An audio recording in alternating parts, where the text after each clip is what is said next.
प्रस्तुत है मेरी लघु कथाओं की श्रृंखला परिमल की श्रुति कथा। इस लघु कथा का नाम है क्षमा।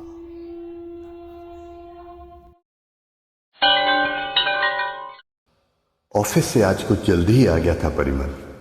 एक नया शौक चलाया था आजकल लघु कथाएं लिखने का।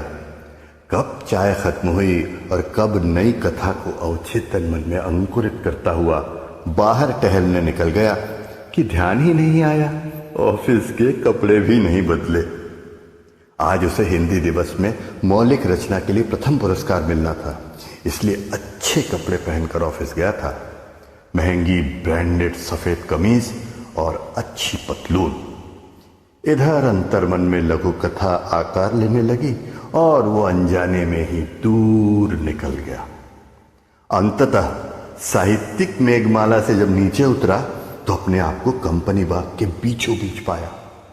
बड़ा मनोरम दृश्य था। टेसू के वृक्षों की लालिमा ने चहुं ओर स्वप्निल माहौल फैला रखा था। टेसू के झरे हुए फूलों ने जैसे लाल कालीन बिछा रखी हो। और तभी ध्यान आया कि मालती को आज अनदेखा कर दिया। अन्य दिनों ऑफिस से लौटते हुए मालती से मिलने की सुगबुगाहट रहती है। आखिर विवाह हुए अभी साल भी तो पूरा नहीं हुआ। पर इन दिनों सृजन का आवेश रोमांस के आवेश पर भारी पड़ रहा था। हृदय में अपराध बोध लेकर तेज कदमों से घर की ओर लौट पड़ा और ध्यान ही नहीं गया कि कब एक टेसू का फूल उड़ते हुए आकर कमीज की जेब में चला गया।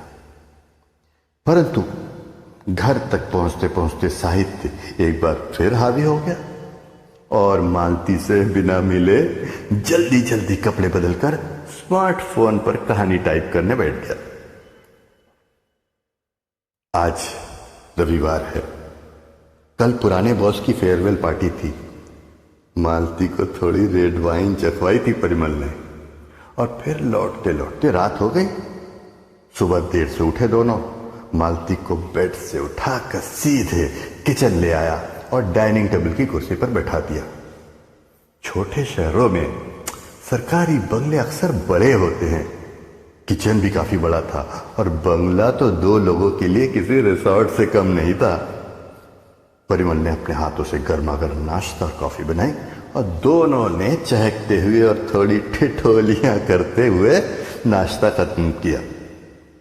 और इसके बाद हमारे उदीयमान लेखक महोदय अपने मोबाइल पर व्यस्त हो गए और मालती घर के कामकाज में। लघु कथा लगभग समाप्ति पर थी और दालान में चहलकदमी करते हुए परिमल उस पर अंतिम निगाह डाल रहा था कि अचानक तार पर फैले धुले कपड़ों पर नजर गई और एक चीख निकल गई। वहां उसकी पसंदीदा सफेद कमीज टंगी हुई थी और जेब वाली जगह एक बड़ा लाल धब्बा उसकी ओर घूर रहा था। परिमल अपना आपा खो बैठा। मालती, मालती, ये क्या कर दिया तुमने? दिमाग खराब हो गया है तुम्हारा। कितने शौक से ली थी ये कमीज। कितनी मेहनत से पैसा कमाया जाता है, कुछ अंदाजा भी है? तुम्हें क्या फर्क पड़ता है? बैठे बैठाए सब मिल जाता है। ये काम तुमसे ढंग से नहीं होता। सफेद कपड़े अलग से धोना चाहिए, इतना भी नहीं सिखाया तुम्हें? अपने कपड़ों के साथ क्यों धोया? इस पीछे मुड़ा तो आंगन के खंभे से लिपटी सिसकती आपाद मस्तक थरथराती मालती दिखी।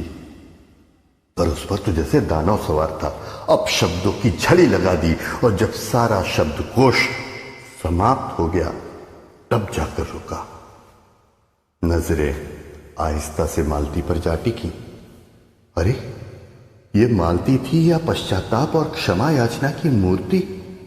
ऐसा लगा जैसे क्षमा देवी स्वयं मूर्त रूप धारण कर पृथ्वी पर अवतरित हो गई हो।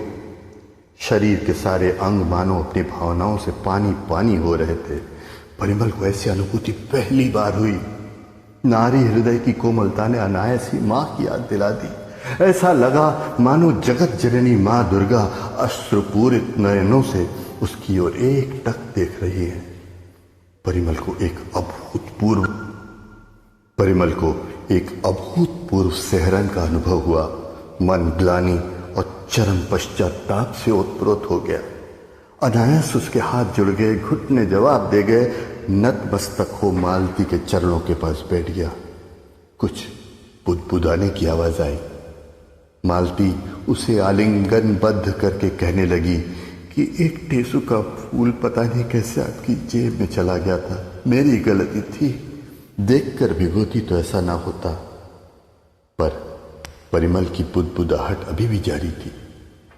कान उसके होठों के पास ले गई तो उसकी बुदबुदाहट स्पष्टता से सुनाई पड़ी। सुबकते होठों से बारंबार ये शब्द निकल रहे थे, या देवी सर्वभूतेषु क्षमा रूपेण संस्थिता, नमस्तस्यै नमस्तस्यै नमस्तस्यै नमो नमः। धन्यवाद।